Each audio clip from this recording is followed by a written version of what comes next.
Olá! Hoje a gente vai mergulhar de cabeça em um assunto simplesmente fascinante: a ciência da própria vida. Vamos tentar responder uma pergunta que, olha, parece simples, mas que na verdade abre um universo de complexidade e maravilha. O que é, afinal de contas, a biologia? Para começar, vamos direto para a pergunta que é o coração de tudo isso. O que exatamente faz com que algo seja considerado vivo? O que é que diferencia, sei lá, uma pedra de uma bactéria? Ou uma folha seca caída no chão de uma que está verdinha na árvore? Pois é exatamente essa a busca da biologia. Bom, a definição mais formal é que a biologia é a ciência natural que estuda a vida e os organismos vivos. E o nome já entrega quase tudo, né? Ele vem da junção de duas palavrinhas gregas, bios, que quer dizer vida, e logos, que é estudo. Juntando as duas, pronto, é literalmente o estudo da vida. Certo, então vamos aprofundar um pouco. Pensa só na diversidade de vida que existe no planeta. De uma baleia azul gigantesca a uma ameba que a gente nem enxerga. Parece que não tem nada a ver, né? Mas a verdade é que existem regras sim, regras fundamentais que valem para todo mundo. São os chamados princípios unificadores da biologia. A gente pode resumir esses princípios em 4 pilares centrais, que são universalidade, evolução, homeostase e interação. Se a gente entende esses 4 conceitos, a gente está com uma chave na mão para começar a decifrar o código da vida. Vamos começar com o primeiro pilar, a universalidade. Isso aqui é simplesmente fascinante. Pensa de novo, não importa o quão diferente um elefante e uma bactéria possam parecer, lá no fundo, mas bem no fundo mesmo, no nível bioquímico, eles usam basicamente o mesmo kit de ferramentas para viver. Mas que kit de ferramentas é esse, afinal? Bom, para começar, a ideia de que a célula é o tijolinho básico da vida. Depois o fato de que toda a química dos seres vivos é baseada no carbono, e a nossa informação genética ela está guardada lá no DNA ou no RNA. E o mais incrível de tudo, existe um código genético que é praticamente universal. É o mesmo idioma que traduz essa informação para criar proteínas, que são as maquininhas que fazem todo o trabalho pesado dentro das células. Beleza, vamos para o segundo pilar. E olha, esse aqui é talvez um dos conceitos mais poderosos de toda a ciência: a evolução. A ideia é simples, mas profunda. A vida não é parada, não é estática. Ela está mudando o tempo todo. As espécies que a gente vê por aí hoje, elas são o resultado de uma história de bilhões, isso mesmo, bilhões de anos de transformações. E quem organizou tudo isso numa teoria robusta foi, claro, Charles Darwin. Ele sacou que a seleção natural era o grande motor por trás de tudo. É esse mecanismo que explica como as espécies se adaptam ao ambiente em que vivem e, com o tempo, como novas espécies surgem a partir de ancestrais em comum. No fim das contas, isso conecta toda a vida numa imensa árvore genealógica. Nosso terceiro pilar tem um nome que pode assustar um pouco: homeostase. Mas calma, a ideia por trás é bem tranquila de entender. É basicamente a arte de manter o equilíbrio interno.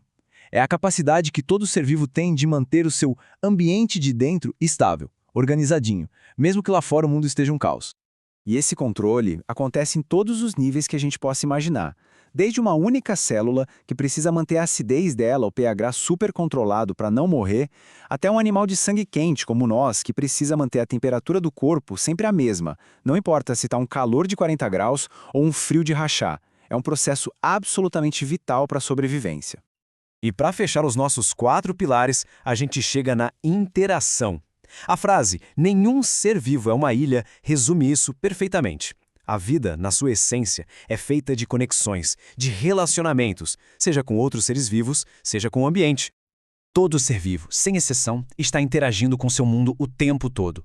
Uma bactéria que sente a presença de açúcar e vai naquela direção, isso é interação.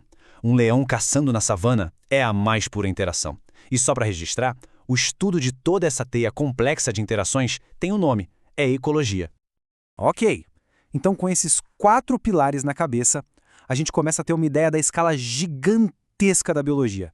Sério, ela vai do estudo da menor molécula dentro de uma célula até a biosfera inteira do nosso planeta. É um campo de estudo realmente imenso.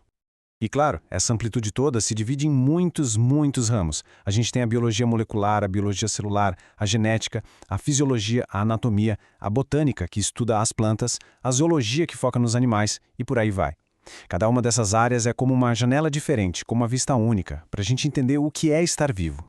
Só para dar um exemplo de como essas áreas conversam entre si, vamos pegar duas bem famosas, anatomia e fisiologia. Pensa assim, a anatomia é um mapa, ela estuda a estrutura. Onde fica o coração? Já a fisiologia estuda como esse mapa funciona, o que o coração faz. Uma estuda o que é e a outra estuda como funciona. Uma não vive sem a outra. Mas é claro que todo esse conhecimento não apareceu do dia para a noite, né?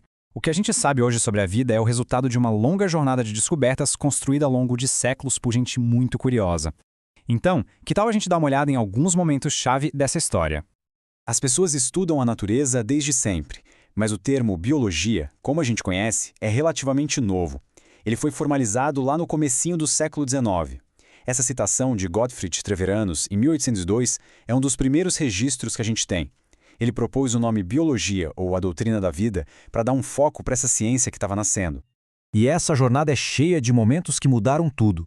Começa lá na Grécia Antiga com Aristóteles. Daí a gente dá um salto gigante para o século XVII, quando o microscópio de Leeuwenhoek revelou um mundo que ninguém sabia que existia, o dos micróbios. Avançando para 1859, Charles Darwin vira o jogo com A Origem das Espécies.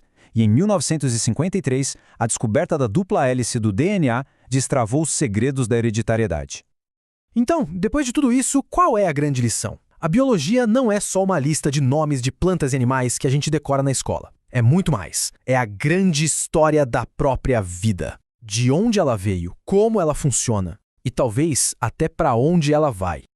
Desde o funcionamento minúsculo de uma única célula até a teia gigantesca de um ecossistema inteiro, são aqueles princípios que a gente viu lá no começo que amarram tudo junto. Eles mostram que, no fundo, todos os seres vivos fazem parte de um único e espetacular sistema. E o mais legal é que essa história está longe, mas muito longe de terminar. Todo dia tem descoberta nova.